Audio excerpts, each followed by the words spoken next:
Hey friends, if you encounter this error, this app can't run on your PC, then please watch this video. I will guide you through the resolutions.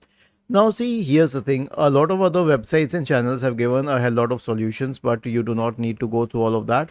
Simply open the Microsoft Store or whatever website you are using for downloading and go to that specific application.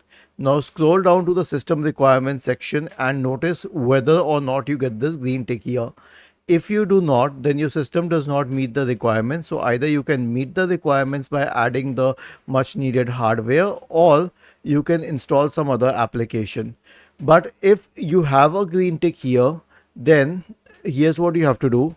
Search for Windows Security in the Windows search bar and open Windows Security, and then go to Virus and Threat Protection, select Scan Options.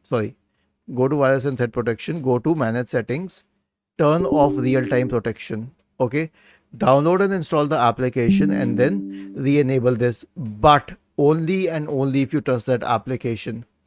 Was this helpful? If yes, then please subscribe to the channel. If not, then let us know in the comment section of the video on how we could help you further. Thank you for watching this video and have a nice day.